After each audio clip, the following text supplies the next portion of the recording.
Hey, what's up, everybody? Welcome back to the Behind the Reel podcast. This is episode 55. We've got Casey Reed with us tonight, and we're going to talk some kayak fishing.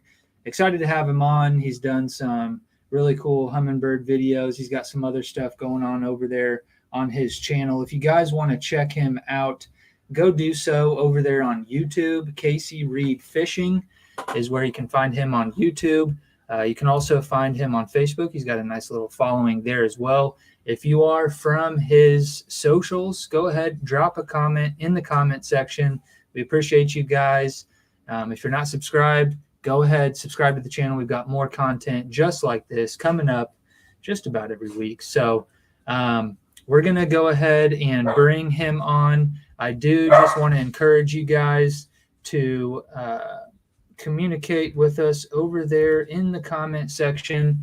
We will get to your questions just as quick as we can, and just to keep that dialogue going, we'll get to those questions just as quick as we can. So apologize about the dog in the background. We probably need to go let him hang out outside, but I'm going to go ahead and bring Casey on the line here, and we'll just get right to it, get a little introduction, and go from there. What's up, Casey? Hey, how's it going? Pretty good. How are you doing tonight? Doing pretty well. So you were telling me just before we went live here, you've actually spent some time on the water today. Yeah, I got off work and headed to the lake and actually got ran off by a pretty big storm that came through. Nice. Okay. Did that stir up the bite one way or the other? Yeah, the storms usually do pretty good for me. I really like coming out here and having a storm either just come real close or either, before it hits, the bite usually gets pretty hot. I lost one good fish and then caught a few others that were pretty decent.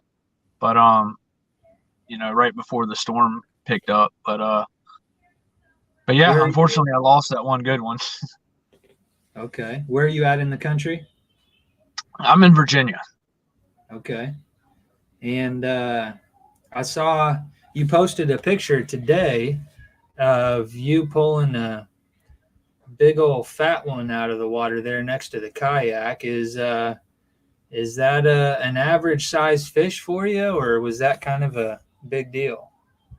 I mean, that was a good fish for sure. A lot of the fish that I catch aren't quite like, as far as length goes, it was a good fish still, but it wasn't huge. But the weight on that one was like absolutely massive. I mean, its head was huge all the way down to, its tail. Everything was just big on that fish. And it was a fun fight for sure. There's a nice little screenshot there for you guys. You can see some of the comments in there talking about bug eyes. It was a big one. What did it weigh and what did it measure? Just out of curiosity. So I actually didn't weigh it, but if I had to guess, I'm guessing mid to high eights. Okay. And then it was 22.5 inches. Okay. Wow. So that was a pretty round one. Yeah. So Virginia, we had Matt Streichel on here not too long ago. Have you ever crossed paths with him? I don't think so. No. Okay. SB Fishing TV. Okay. Yeah, I'm pretty sure he's in Virginia there. Okay, so let's see. Now, what about the kayak fishing side of things? Like, how did you get started? And tell us about maybe your introduction to fishing, kayak fishing, and then maybe more specifically some of the tournament stuff you've done. Yeah, so I mean, I kind of grew up, fishing little creeks and ponds and everything, and as I got a little bit older, I kind of got out of it, and what really got me back into it was I was at the beach one year with some friends, and we walked by the pier, and they had some fishing rods for rent, and I was like, man, I'd like to go out there and catch catch something. And you know, we rented a couple fishing rods and went out there and sat out there all night and caught some, like, you know, small sharks and just whatever was biting. And you know, ever since then I came back home and, you know, bought a little bass rod and just started fishing ponds again. And you know, I finally got a kayak, and it's been, you know, on ever since. You know, that was probably like 11 years ago when that happened. And you know, I Okay. just kept upgrading kayaks and fishing more and more. What'd you start out with? I just started out with a little, I mean, it was like $150 kayak or something, a little sit-in kayak. And, you know, just floated the river in it, really. And then about a year later, after fishing more and more, I think it was like a Pelican sit-on-top kayak. And I thought I was doing something big then. And, you know, I didn't know, when I got that kayak, I didn't know there was I mean, back then it was a lot smaller than it is now, but I didn't know there was a whole kayak scene. I didn't know about even the fishing kayaks back then. And then, you know, I started learning about them and went and bought me an Old Town Predator, and just loved it. And I've been in an Old Town ever since. Okay. And you said, so was that a paddle kayak? That was, yep. Mm-hmm. Yeah. So the Predator, and then did you go to the PDL and then ended up in the autopilot? Yep. Yeah, I got the PDL, I guess, a couple years after that. And then I had I had a couple PDLs, and then I think I got the Predator Minn Kota, but I didn't get the motor with it, and I ended up like rigging my own motor on there. And then, yeah, eventually I went and they released the autopilot and ended up, you know, cruising around in that thing. Nice. Okay. So I do know, just from finding a previous conversation between us from years and years ago, that you've been in the game for a little while. And so I'm curious what your mentality was when you were a paddle guy and you started seeing all these pedal drives. That was a pretty controversial deal back in the day, if you recall. You know, what did you think about that? Were you excited about, you know, the advancements in technology? Were you like, you know, hey, I'm going to be a paddle guy my whole life? Like, I'm just curious, looking back on it, how you felt about that. No, I was never really like a core like paddle guy. I mean, I love the kayaks. I love being out on the water, you know, by yourself. I mean, people always say, well, why don't you get a boat? And like, yeah, I mean, I've went back and forth in my head on it a few times, but like, I honestly, I just love, I don't know what it is. It's not that it's a kayak, but I just love it's small. You know, you're down on the water. Like, I just really like it, whether you have a motor, the PDL drive. Like I said, I had rigged up a motor on the second kayak I got, like, back before, you know, there was people obviously doing it back then, but like, you know, nowhere near kind of what it is today. Very few people would actually rig a motor. I think I found one on Craigslist or something. I was like, I'm gonna go do this. I had this, you know, big 60-pound battery in the kayak, and you know, some old crappy trolling motor, and you know, it got me around, and it was fun. I mean, I've always been one to want to, you know, like rigging stuff up and you know, doing whatever, just adding stuff, and it's been fun. And I to this day, I mean, if you see my kayak, like, I'm constantly just like, you know, rigging stuff on it, trying stuff out, you know, changing it up. So it's fun.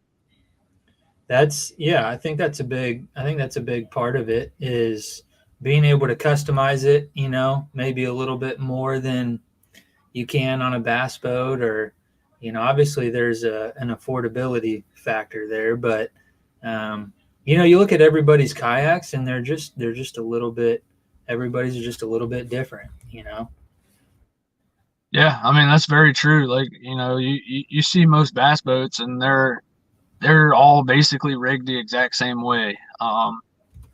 But yeah, with the kayaks, like everybody's got something different, some different mounts, whatever suits their needs, and I really enjoy, finding different ways to rig things and finding out what works best for me. With that being said, one of those things is going to be electronics, right? So you definitely have a preference, and that's going to be with Humminbird. Is that something that came before the kayak, or was that maybe because you had, kind of the Johnson Outdoors setup, or had the Minn Kota, or what got you into Humminbird?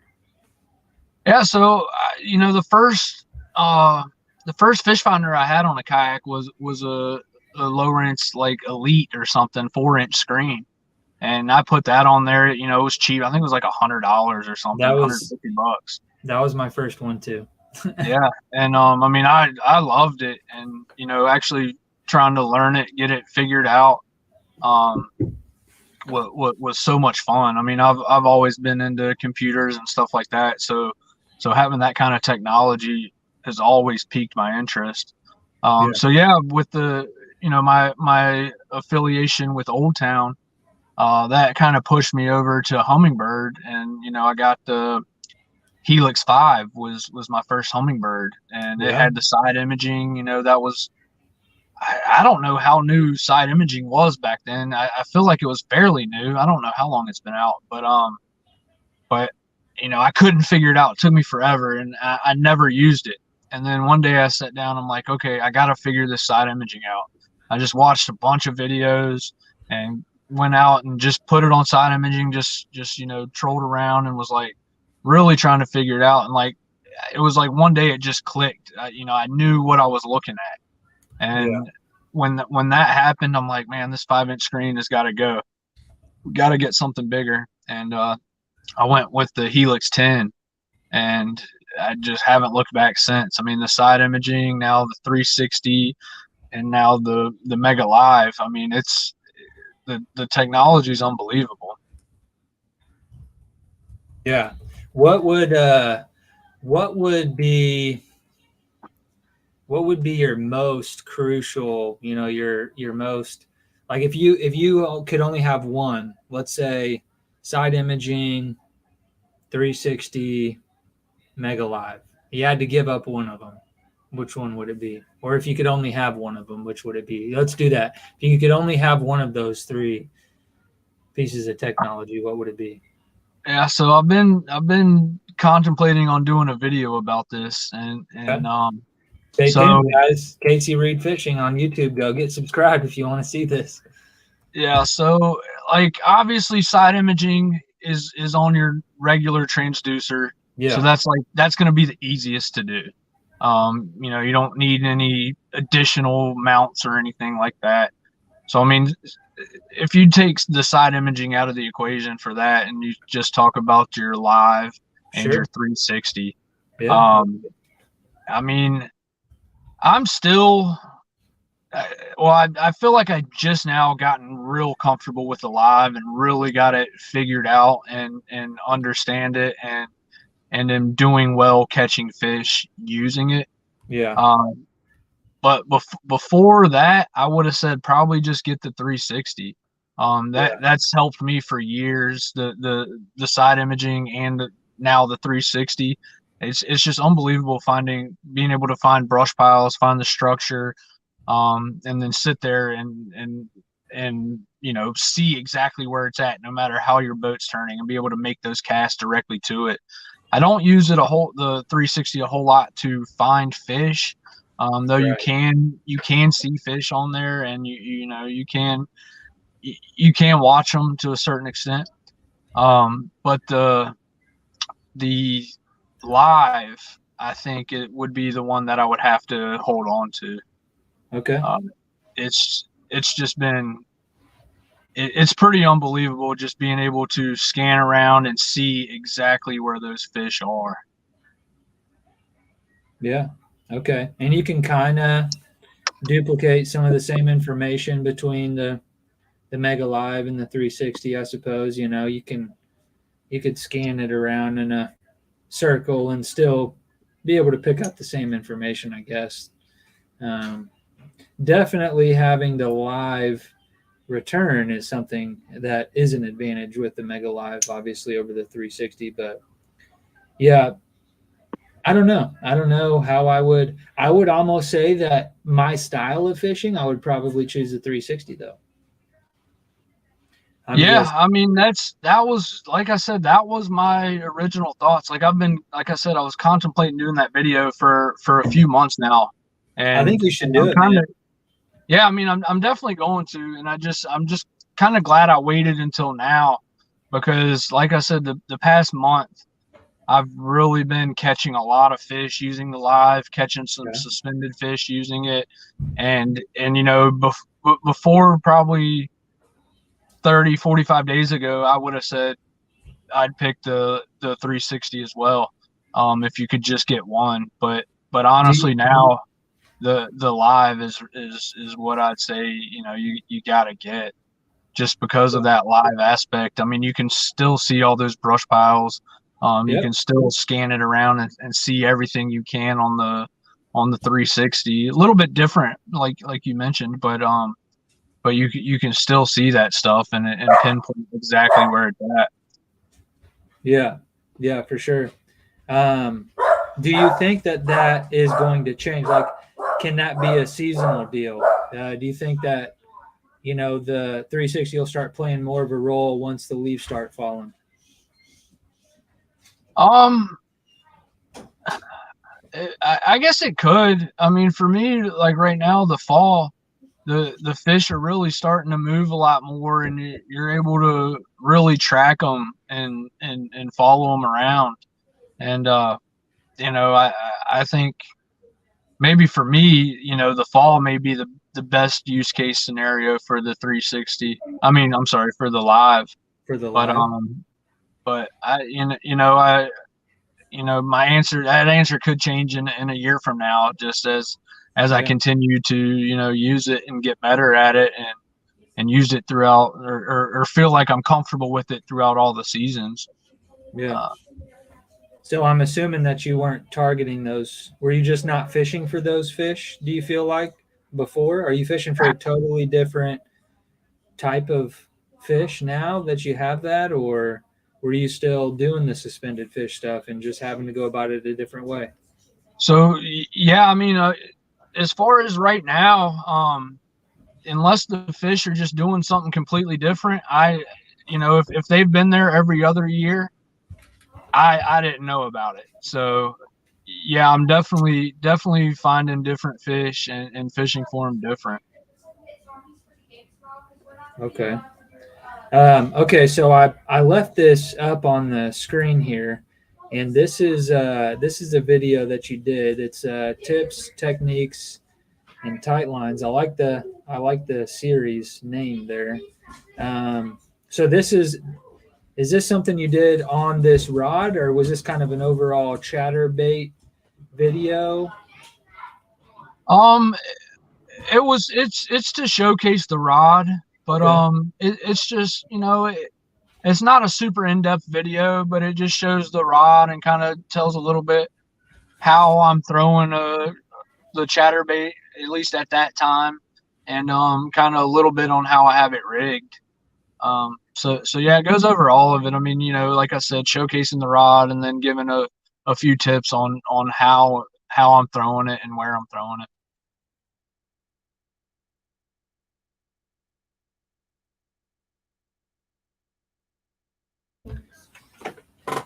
Sorry, my son had to give me his report on his football practice there, so it was a very brief one. But um, okay, so what are some of the things that you find important on the chatterbait rod, or maybe even more specifically about that one? What are some specs that you look for?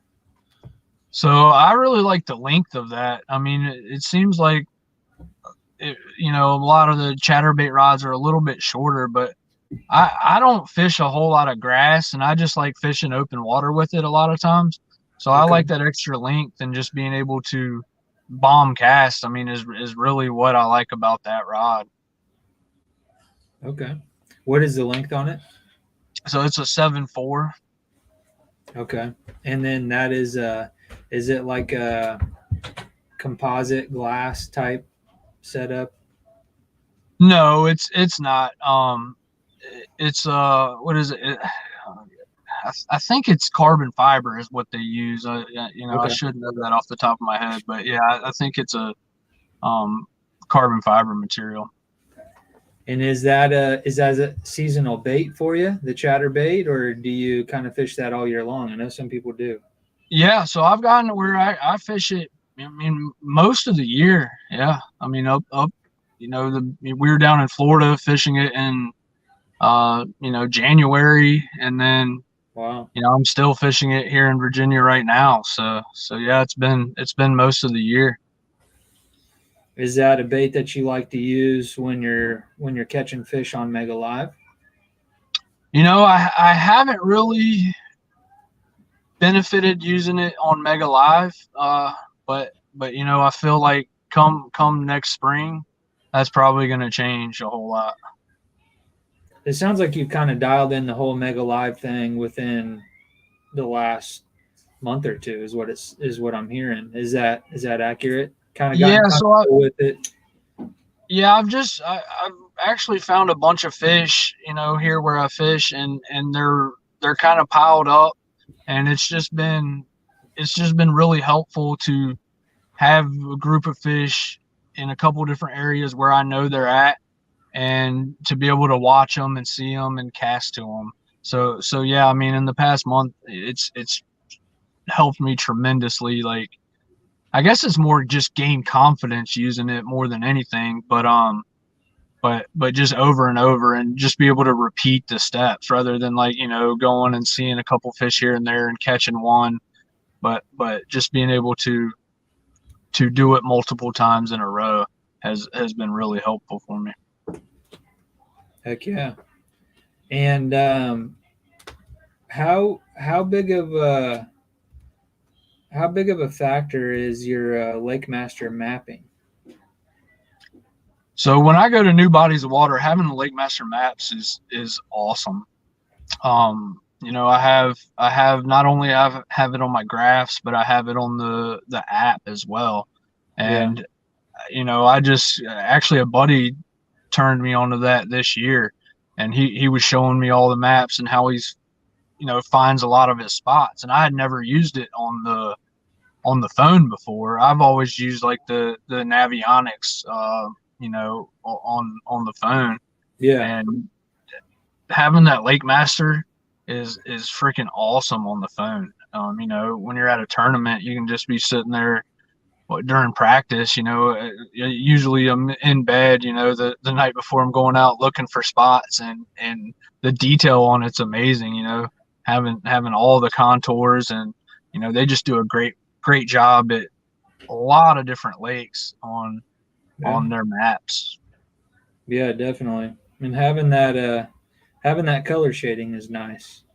Yeah, yeah, I hadn't used that a whole lot either, but on the graph, it's awesome. So what I do is, I'll, like, if I'm fishing, 10 foot of water, I'll mark it somewhere between like 8 and 12 foot, and everywhere on the lake that's 8 to 12 foot, it'll highlight that, and you just be able to find any areas and go straight to those areas, and that's helped me tremendously this year. Yeah. Heck yeah. Well, if anybody has any questions about the Lakemaster mapping, I've got a good video for that. Check out the Humminbird playlist. It kind of breaks down how to use that Lakemaster mapping. And I've learned some stuff from our mutual friend, Danny Hartzell, also known as the electronic fisherman. Yeah, I haven't had a chance to look at a lot of the stuff that he's put out, but yeah, he had messaged me the other day, and so I kind of talked to him a little bit then, and like he seems like he really knows a lot of his stuff, so I'm excited to get onto his page and start checking out some of his videos and stuff. Yeah, he's got some good videos. I also bought a book. He did a whole book on basically how to use a helix unit. and it breaks it down. I sell marine electronics for a living with Russell Marine Products, so that's my job, right? Is I'm a salesman um, in the marine electronics industry, and that's one of the biggest complaints when customers call me back and they have questions, and they'll tell me that these manuals just they're just not good. I would say that honestly, Humminbirds is probably the better of the all the options out there. Some of the other brands are a little bit lacking. But if you really want to expand your knowledge on specifically the Helix unit, check him out. The Electronic Fisherman, for all you guys watching. Um, he's on YouTube, he's on Facebook, and you can go purchase one of his books right now. I believe what he's doing, if you purchase one of those, he is doing a free electronic copy. So not only we have a hard copy, but you also have a copy to keep on the computer at home. Yeah, I mean, having a book like that will really cut out some time for anybody trying to, that just got a graph or is trying to just get it really dialed in. I've had so many people message me over the years saying like, "Hey man, my graph looks nothing like yours. Like, how do I get it there?" And like, everybody wants, like, they're like, "Well, what settings do you have it on?" Yeah. Nobody understands that like every body of water is going to have different settings to get an absolute perfect image, and so you can't really just take what one person's using and replicate that a lot of times. So having a book like that will really shortcut it for you and get you able to get it dialed in a lot quicker than just spending so much time with it. Yeah, that's a big thing. If you get on these forums, they are helpful. You get on these Facebook forums and whatnot, Bass Boat Central, stuff like that, and people will ask, what are your settings? And it's just not that simple.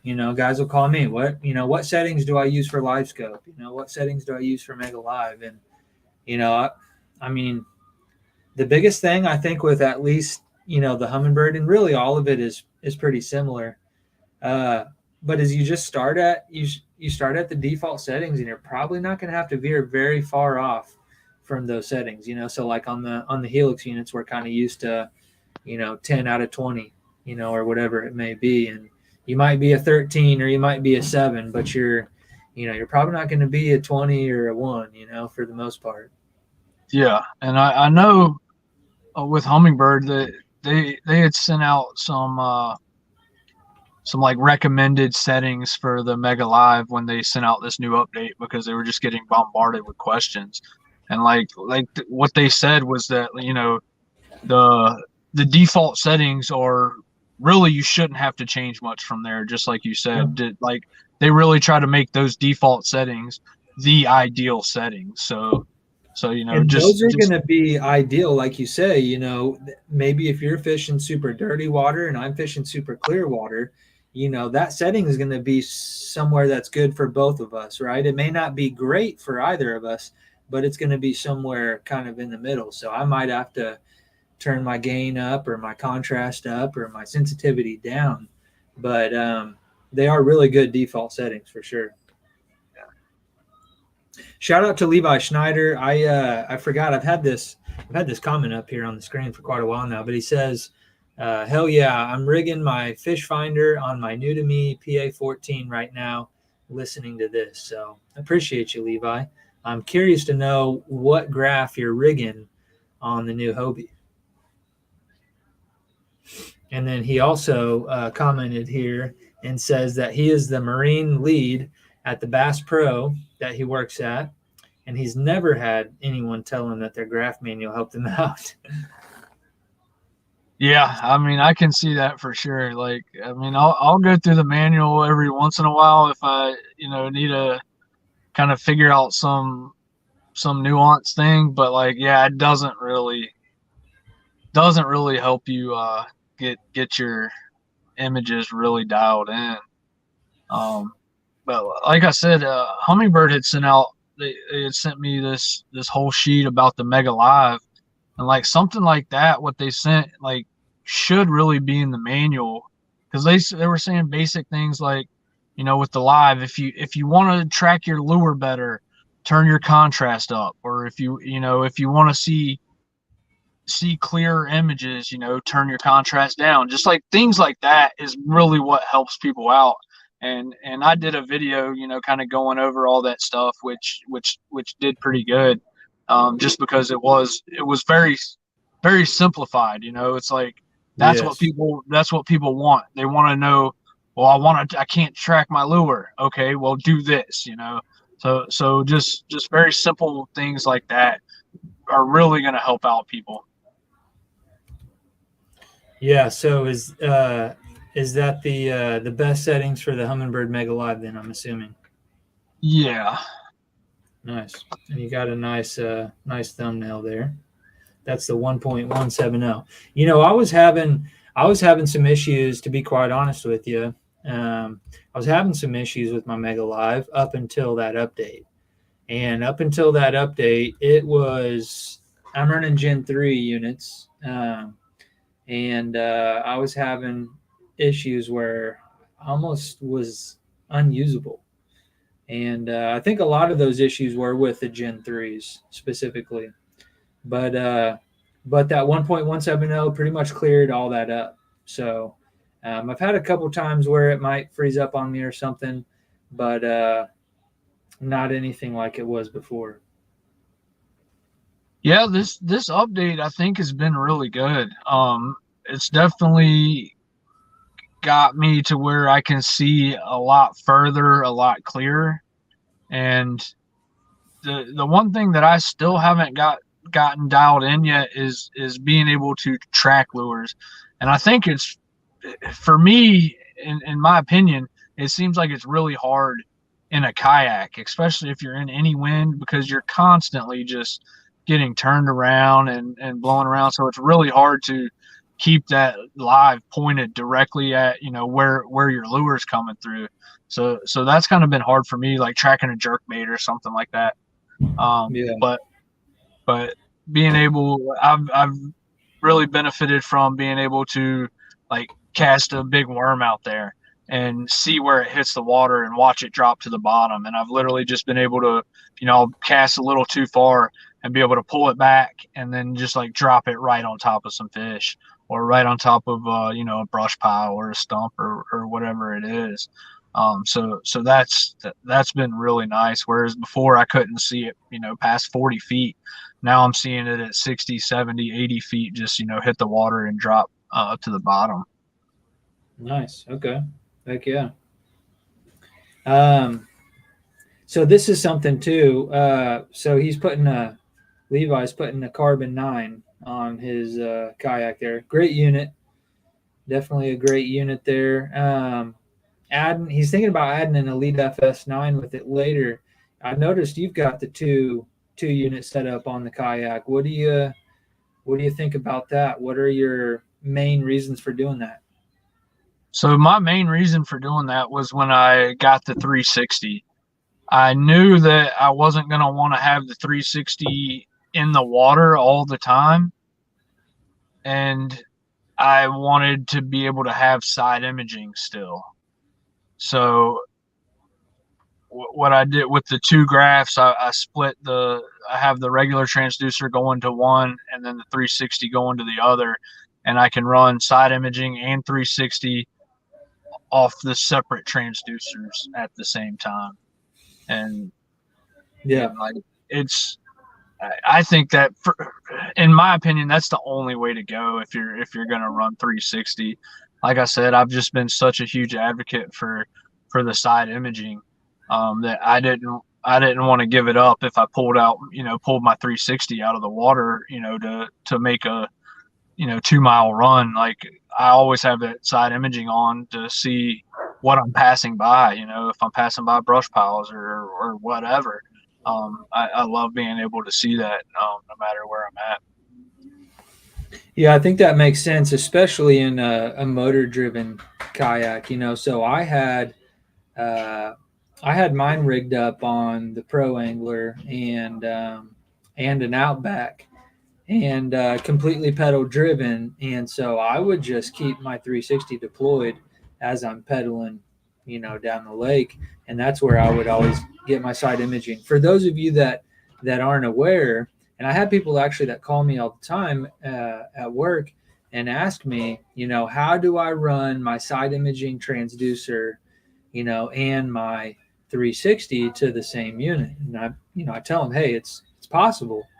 But, these are guys that are wanting to do it from their console mounted unit and have their transom mounted transducer, give them side imaging, and they want their 360, mounted on their trolling motor. And that's just not going to work, because once you connect them with that Y cable, your side imaging is coming from that 360. It's basically deleting the side imaging readout from that external transducer.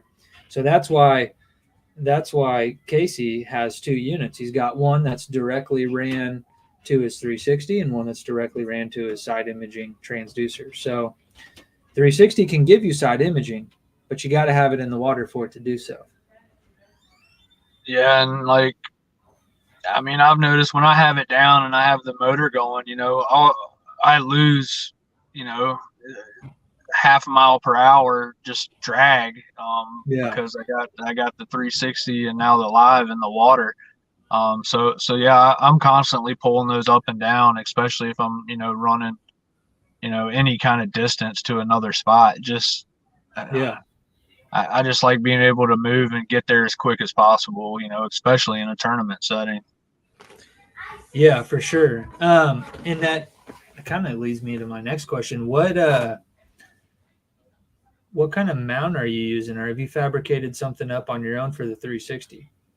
Yeah, so I fabricated something up. I used a bunch of Yak Attack parts, and it worked. It wasn't great. It was a pain in the butt to raise and lower it. So then for that, I actually have some buddies here in Virginia. They're One Objective. They do podcasts and YouTube videos and stuff, and they make a bunch of kayak accessories as well.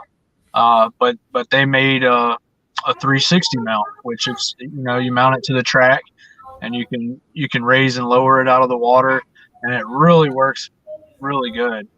I've been enjoying that this year using it.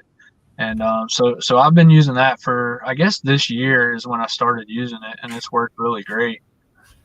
For the Mega Live, I use some parts from the fishfindermounts.com, and then I just recently got with Sniper Marine, and they have an arm that the transducer mounts to, that you can swivel it just like you would any other mount.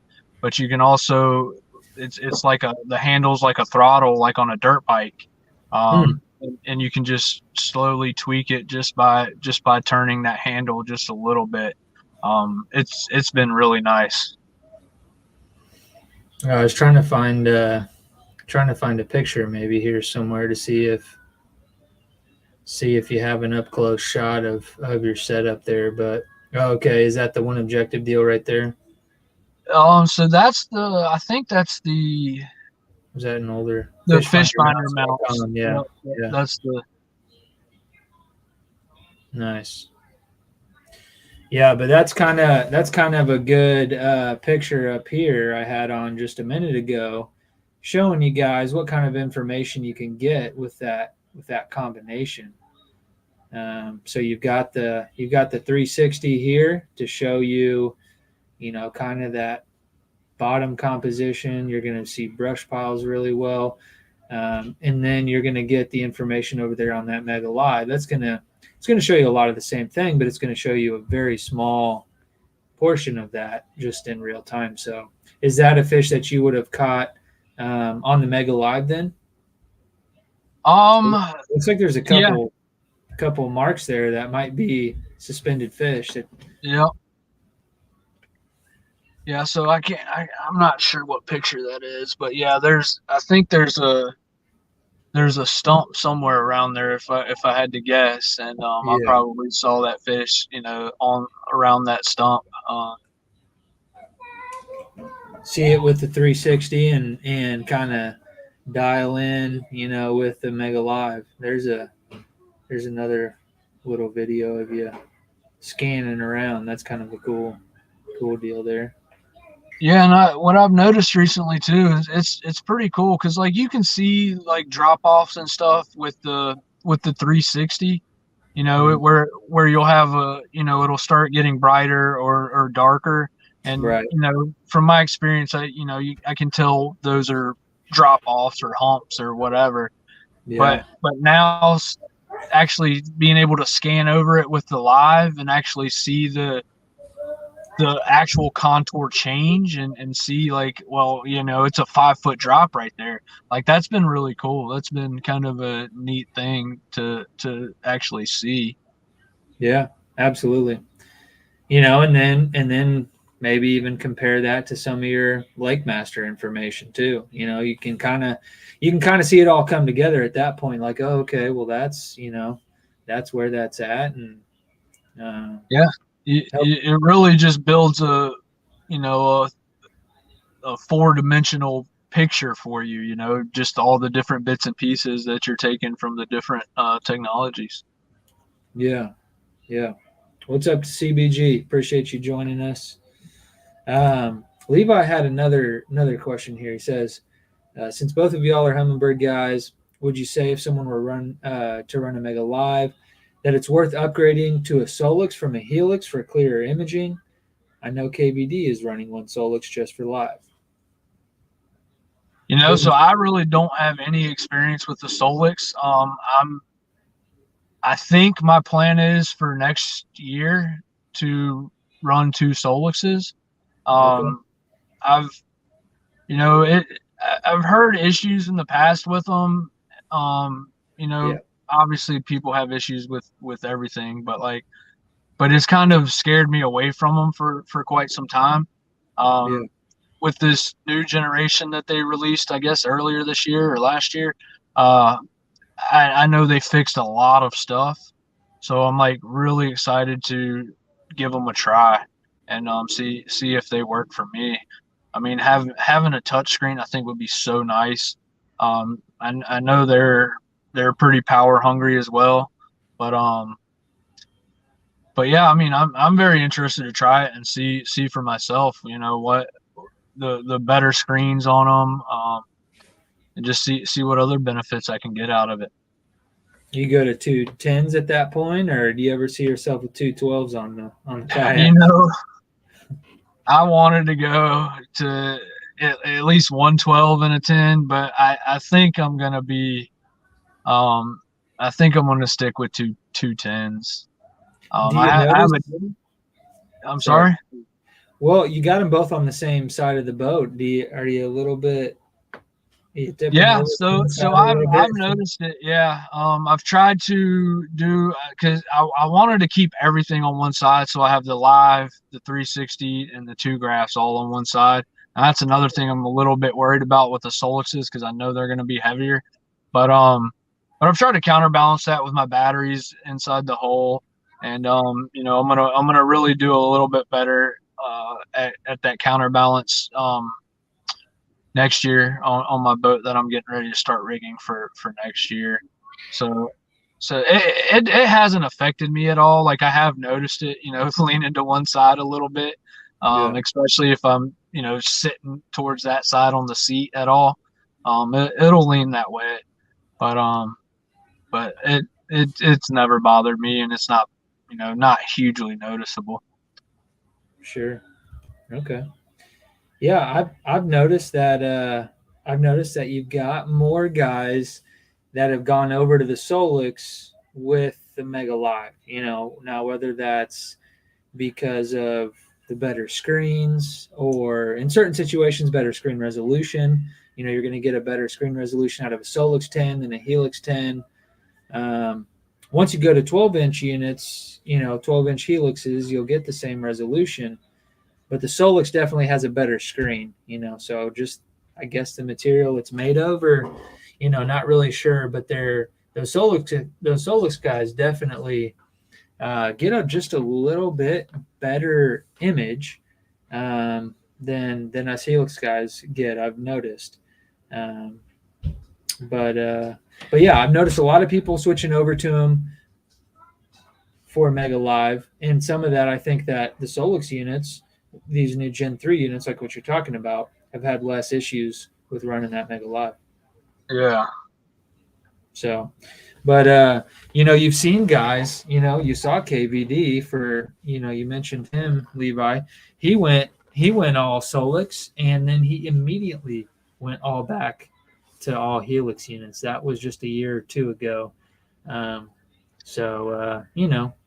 That could be because of the touchscreen thing. That's, once Helix units, they're really easy to operate.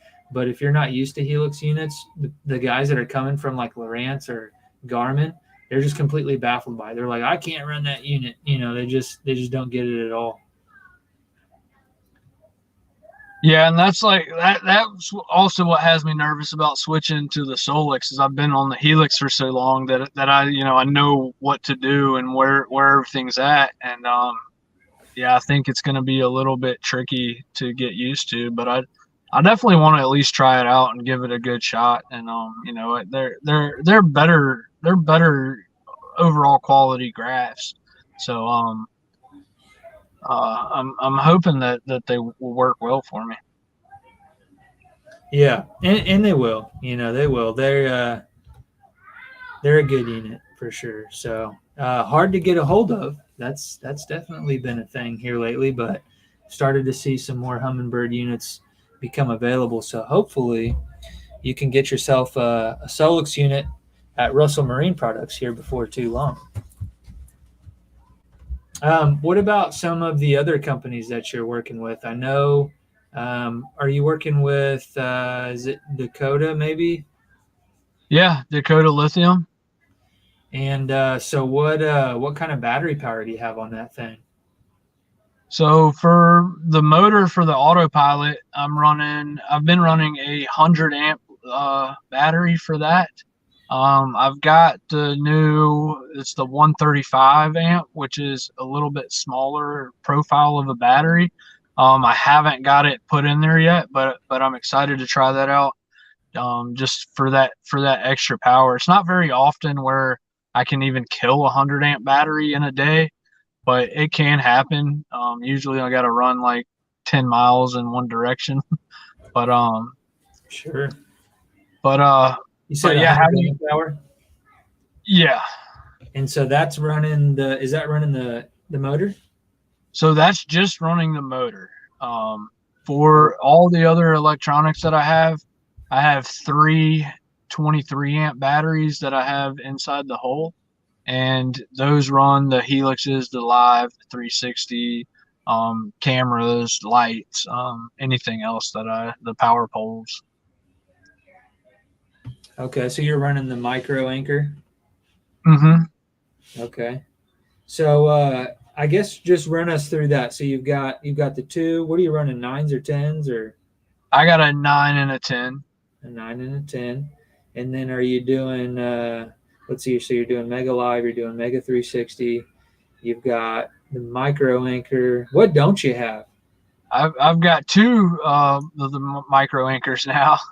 Oh, that's right. I saw that. You had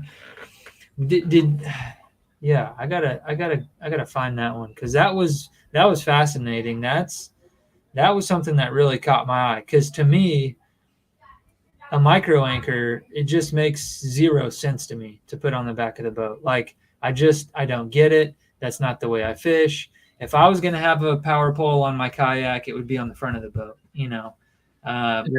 Just for positioning. Like it would be way more useful. Now you put 2 of those suckers on the back, and that solves the problem, don't it?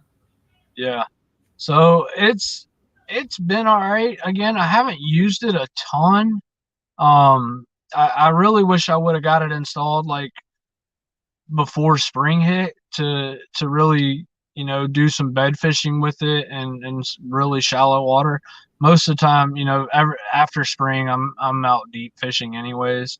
But I've tested it out a couple times in a little bit of wind, and it hasn't kept me pointed in the direction like I was hoping it would. Really? Yeah. This is something else I want to go do a video on. I just haven't, found the right time to do it. But yeah, just kind of give it some real world tests in some shallow water and a little bit deeper water, and just show people how it's holding and what it does. But yeah, I think I was in like 6 foot of water, and I had them anchored down, and I mean I still got spun completely around even with the two.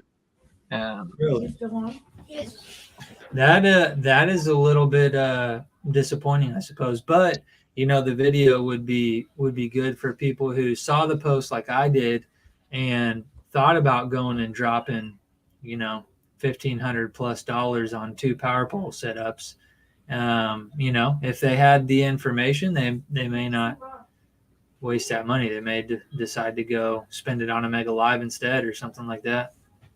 yeah, I mean, I think if like you're fishing, 3 foot of water or maybe even 4 foot of water, it'd probably be pretty good for you.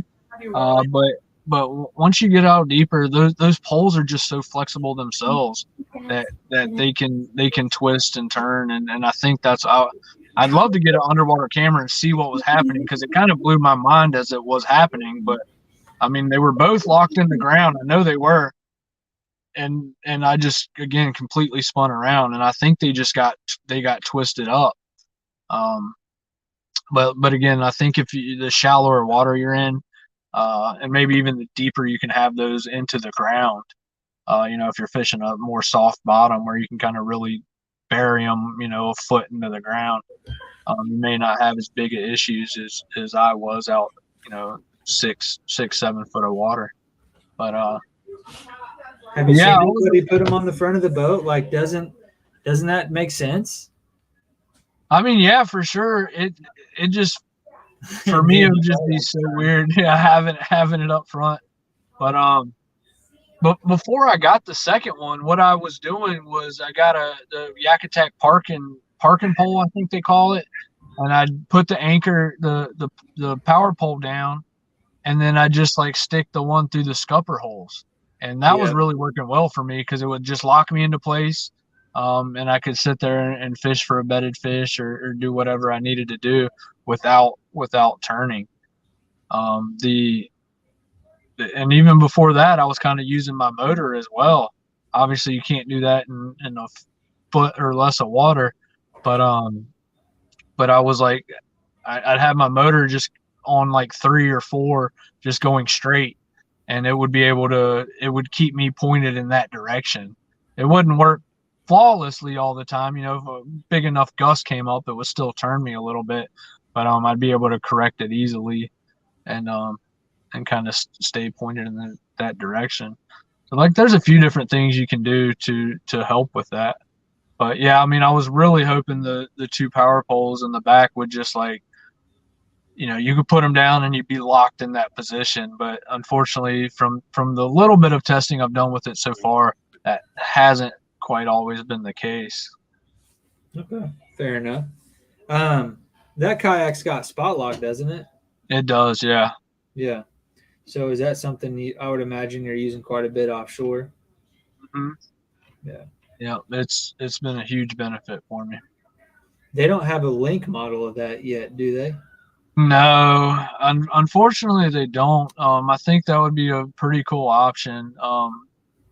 I got it on my bass boat. Why not be able to incorporate that into the kayak and follow the contours, go to a waypoint? I mean, it would be probably easy to do, I would think.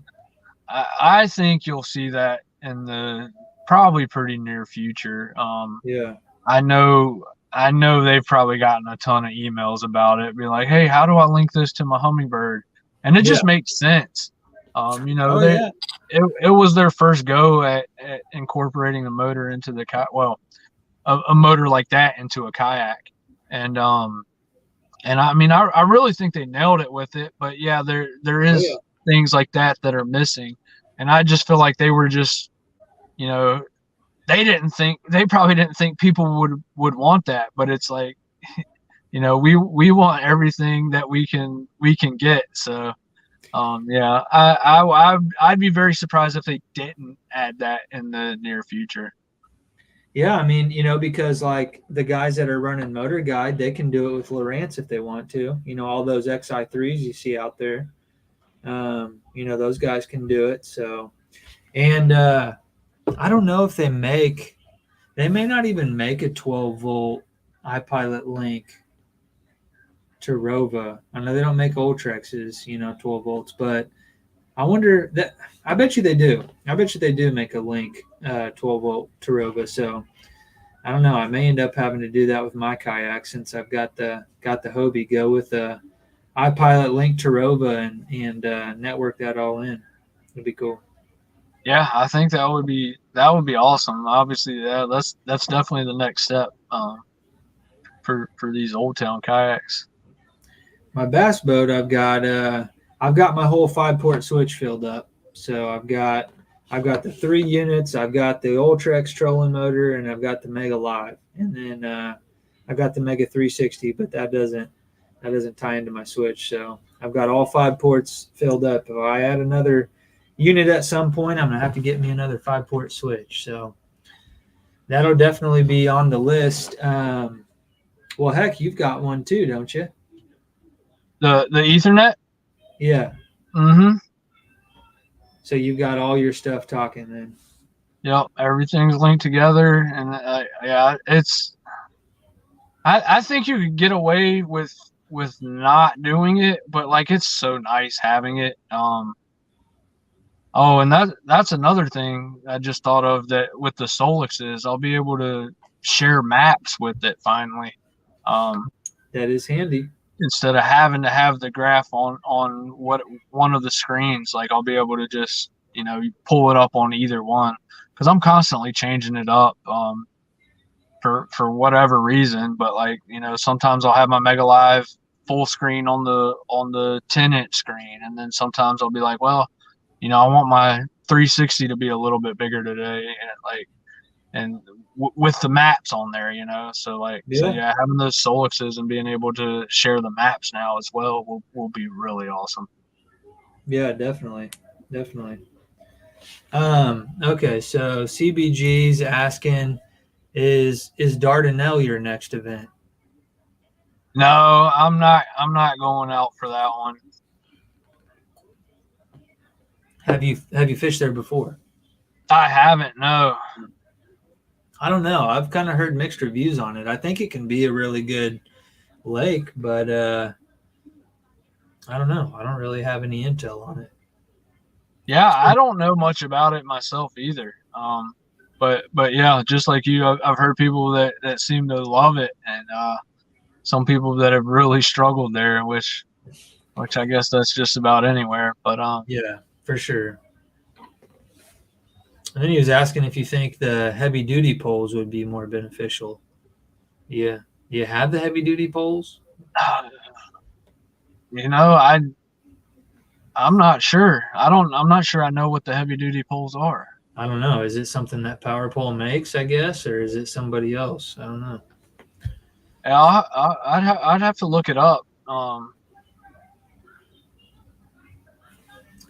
Levi says he's got power on his kayak rigging, so that's good. He's got power on the carbon, and he did confirm they make an iPilot Link to Rova, but good luck finding one. I would agree. Minn Kota trolling motors are very hard to get right now, but I will tell you, we've been selling them, but about as quick as they come in is about as quick as they go out. So it's good. It's a good sign, though.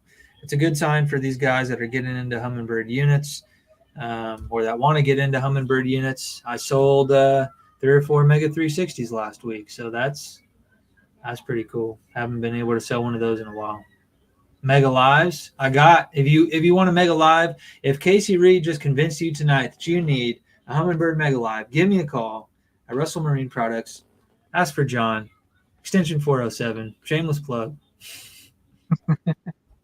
Hit me up. And then Cashion Rod. So that's another one of your sponsors. Are you working pretty closely with them?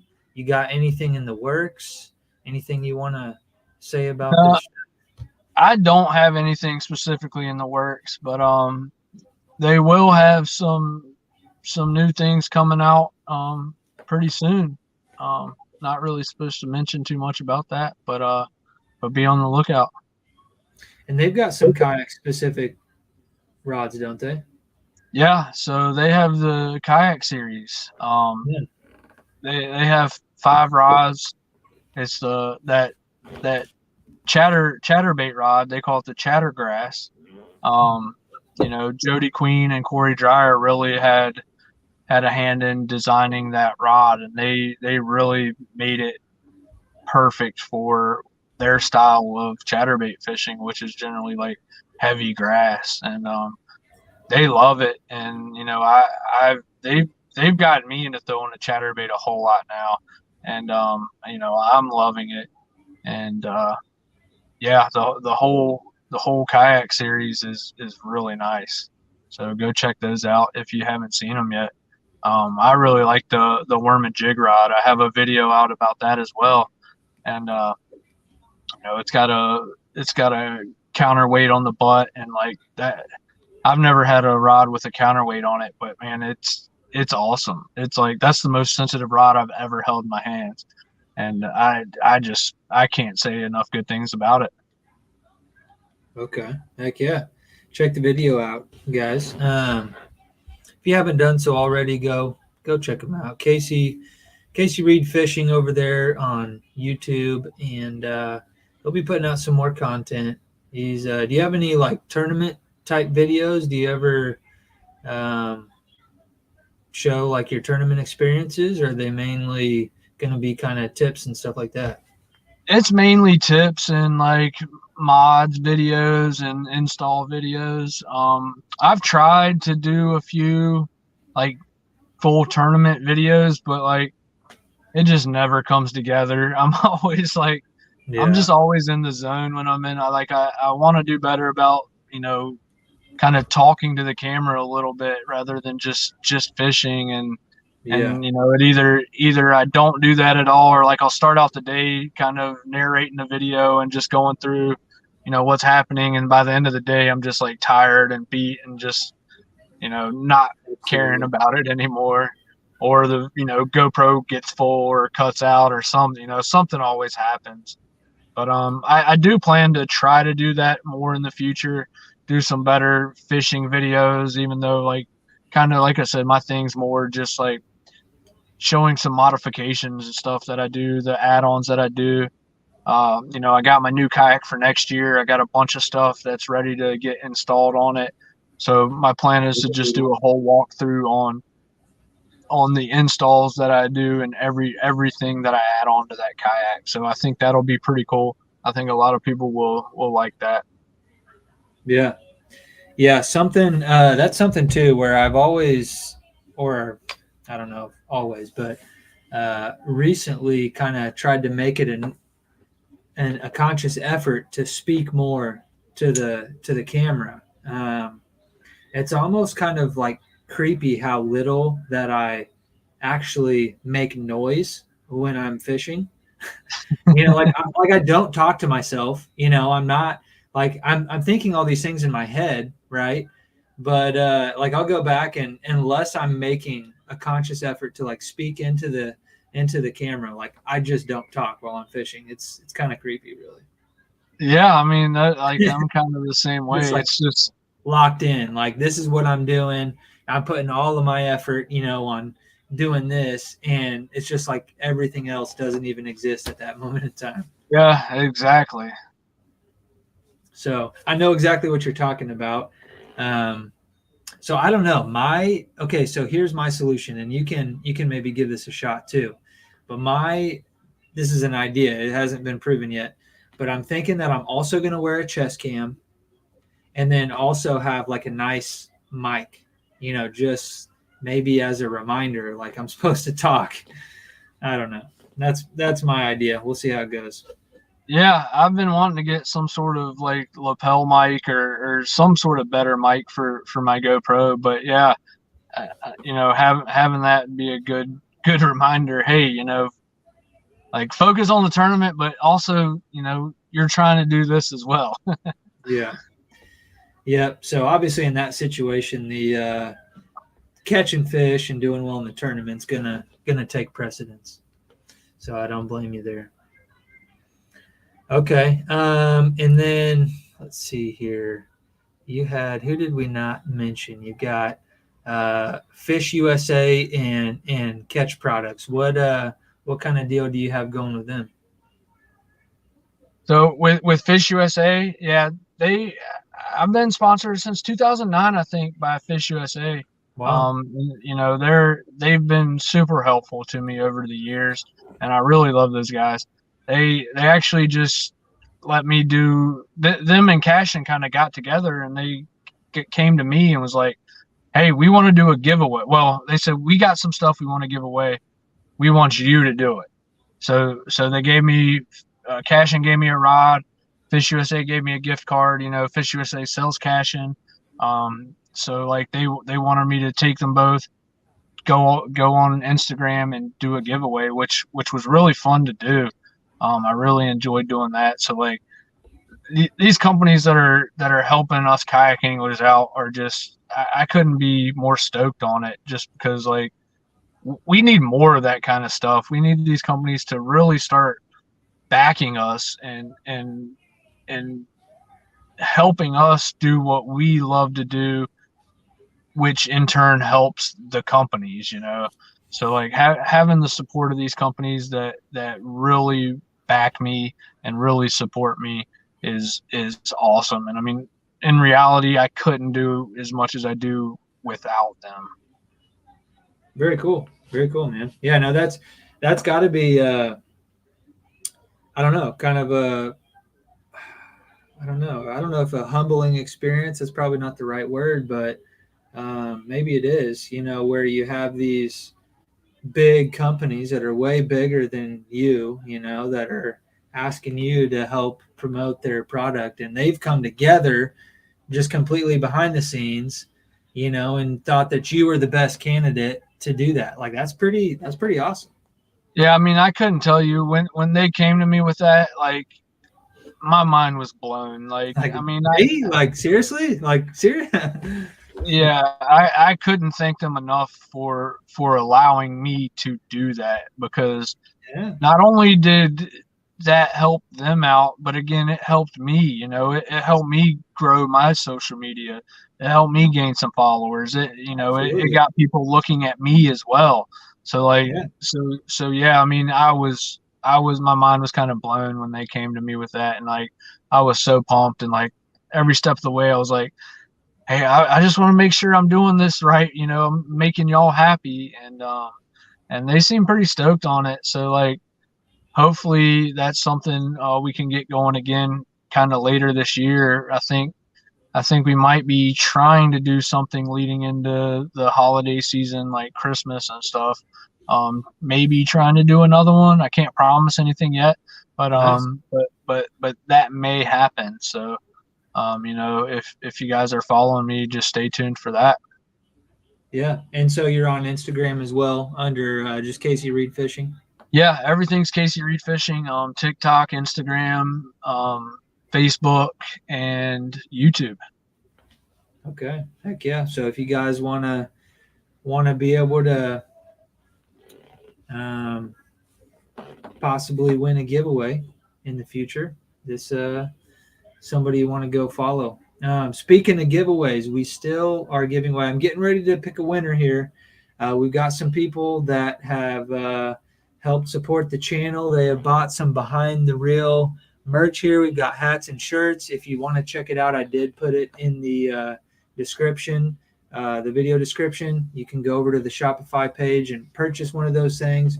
And we're giving away the entire July 6 cents 6-sack subscription. So I did an unboxing on it, but instead of using those baits, I'm going to go ahead and give them all away to one of you guys. So just a little plug there. If you guys are interested in some apparel and a chance at winning some 6 cents baits, go over there and get you some. And then Catch Products. So they've got a bunch of different stuff now. They've got, you know, obviously the boards is where they started. They've got some other stuff going on, don't they? Yeah, I think they just released their cart here recently, which you know, I don't have a whole lot of use for a cart, so I haven't seen it and or held it, but I watched some of the videos that they did like testing it and stuff, and like it's a super heavy duty cart. It's not for everybody, but if you're going way off the beaten path with, you know, some bigger gear or even just lighter kayaks, but like, you know, if you got a big Hobie, you got a big Old Town, and you're trying to get off the beaten path, you know, this cart is just going to be super solid. It's not going to break, and it's, you know, it's going to be nice. Yeah, probably good for a guy that's got, you know, 2 units and Mega Live and Mega 360 and 2 power poles. Like, you know, that's probably the cart for a guy like that. So, or just a pro angler. Like, those things are beasts. So, you got a kayak like that with, you know, much electronics at all on it, you probably would appreciate something like that. You got, I don't know, you probably got 50 pounds worth of baits on a kayak at any given time if you're anything like me. Oh yeah, at least, right? You know, it's like I take everything I own on that thing for some reason. Me too. And then I never end up using a quarter of it. Yeah. But God forbid I don't have 50 different square bills, you know. You never know when you might want to try that one exact color. Yeah, I don't know. Sometimes it just probably confuses me more than anything. But well, man, I appreciate you coming on. This is kind of me meeting you for the first time, and I appreciate you coming on here, and definitely going to be staying tuned to the channel. Maybe we can somehow find a way to collab on a Humminbird video. I don't know how we could do that, but maybe do like 2 different perspectives or something cool like that.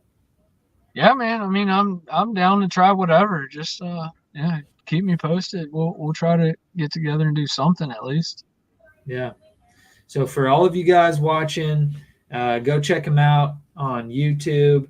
He's got a goal to get monetized over there. He's got that subscriber count, but he needs some watch time. That's kind of the next thing, that the next check mark he needs to hit in order to meet that next goal. So go check some of his videos out if you guys are interested in some of the Humminbird electronics that we talked about today. He's got some good videos on some of that stuff, as well as some of the gear that we talked about as well. So go check him out over there on YouTube, and you can find him on all those other platforms: Instagram, Facebook, TikTok, all that stuff. And you might see him pop up with another giveaway before too long. So anything else that you want to maybe mention that we didn't go over, or anything you got coming up you want folks to know about? I don't think so, man. I think we covered a bunch of stuff. I can't think of anything, but I appreciate you having me on, man. It's been fun, and you know, I always appreciate the opportunities to come on, you know, some podcasts and you know, try to get my name out there more and you know, talk fishing. Heck yeah. An hour goes by fast. A lot of guys are like, man, what am I going to talk about for an hour? And then we start talking about fishing, and the next thing you know, it's time to get off. So yeah, that's kind of how it goes. But all right, man. Well, you have a good one, and we'll be seeing you around on the socials for sure. And maybe one of these days we might even see each other on the water. Yeah, sounds good, man. I appreciate you having me on. All right, no problem. You have a good evening. You too. All right, guys, there you have it. That was episode 55. You guys got to meet Casey Reed tonight, and he's definitely got the electronics dialed in, and it's kind of cool to hear his take on things. He's kind of got the One Boat Network going on, and he definitely likes the technology. So we've had people on here on both ends of that spectrum. You know, we've had Drew Gregory on. That's just about as simplistic as you can get, you know. And then you've got guys like Casey here that are running 2 graphs in Mega 360 and Mega Live. So it's really cool to see, where those things can be an advantage, and even learn, like in some cases where I thought it was a really cool idea to put those 2 power poles on the back of the boat. Come to find out, may not be as a useful of a tool as I thought it would be. So sometimes you might even be better off saving that money and putting it towards something else. So cool to hear other people's perspectives on something that we all enjoy and are passionate about, and that is the sport of kayak fishing. Guys, again, if you haven't done so, go purchase some Behind the Reel merch. These are really nice hats. If you like the flat bill snapback look, these have a really nice fit. I don't know. I like them. I'm a little bit biased apparently, but the shirts are real high quality as well. So if you guys want an opportunity to win some 6 cents baits, go purchase some Behind the Reel apparel and get entered into that drawing. We're gonna be live again next week, and we will announce that episode here very soon, and we'll be excited to have you guys back on here. And I'm gonna go ahead and call it a night. I got some stuff to do before I go to bed here, guys. Appreciate you joining in. Stay tuned. We'll see you on the next one.